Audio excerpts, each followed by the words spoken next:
Hi സുഹൃത്തുക്കളെ, ഇന്ന് നമുക്കൊരു ചിക്കൻ ഫ്രൈഡ് റൈസ് ഉണ്ടാക്കാം. അതും റെസ്റ്റോറൻറ്റ് സ്റ്റൈലിൽ തന്നെ ഉണ്ടാക്കി നിങ്ങളെ കാണിച്ചു തരാം. അതിനാവശ്യം നമുക്കിവിടെ ലോങ് റൈസ് ആണ് വേണ്ടത്. ഇനി നമുക്ക് വേണ്ടത് വെജിറ്റബിൾസ് ആണ്. അത് എന്തൊക്കെയാണെന്ന് ഞാൻ പറഞ്ഞു തരാം. പച്ച ഗ്രീൻ പീസ് വേണം. പുഴുങ്ങിയ ഗ്രീൻ പീസ് അല്ല, ഇത് പച്ച. ഇത് നമുക്ക് സൂപ്പർ മാർക്കറ്റുകളിലൊക്കെ മേടിക്കാൻ കിട്ടും.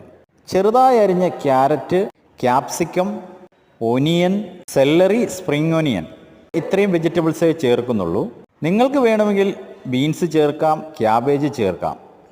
കുറച്ചുകൂടി കാണാനൊരു ഷൈനിങ് വേണമെങ്കിൽ നമുക്ക് റെഡ് ക്യാപ്സിക്കം ചേർക്കാം, യെല്ലോ ക്യാപ്സിക്കം ചേർക്കാം.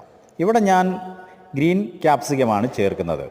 ഇവിടെ നമ്മൾ ഉണ്ടാക്കാൻ പോകുന്നത് ചിക്കൻ ഫ്രൈഡ് റൈസ് ആയതുകൊണ്ട് അത് ചിക്കൻ നമുക്കൊന്ന് ഫ്രൈ ചെയ്യാനുണ്ട്. അതും ബോൺലെസ് പീസാണ്. നമ്മളുടെ നീളത്തിൽ അരിഞ്ഞിട്ട് നമ്മളത് ഓയിൽ ഫ്രൈ ചെയ്തെടുത്ത് അതിനെ നമ്മൾ ചെറുതായിട്ടൊന്ന് ചോപ്പ് ചെയ്തെടുക്കുകയാണ്.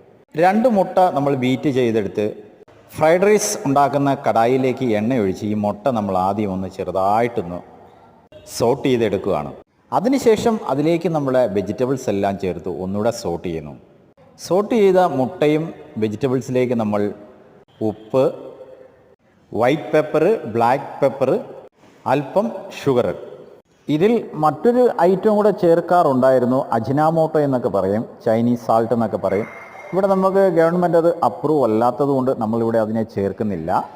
ഇത്രയും ചേർത്തതിന് ശേഷം നമ്മൾ അരിഞ്ഞു വെച്ചിരിക്കുന്ന ഫ്രൈ ചെയ്ത ചിക്കൻ ചോപ്പ് ചെയ്തെടുത്തിടുന്നു. അത് നല്ല രീതിയിലൊന്ന് മിക്സ് ചെയ്തതിന് ശേഷം നമ്മൾ റൈസും കൂടെ ഇട്ട് നല്ല രീതിയിൽ വീണ്ടും മിക്സ് ചെയ്യുന്നു.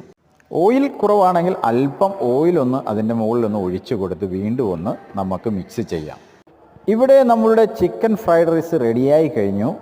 നമ്മളുടെ വീടുകളിലും നമ്മൾക്ക് പെട്ടെന്ന് ഉണ്ടാക്കാൻ പറ്റുന്നൊരു ഐറ്റമാണ് ചിക്കൻ ഫ്രൈഡ് റൈസ്.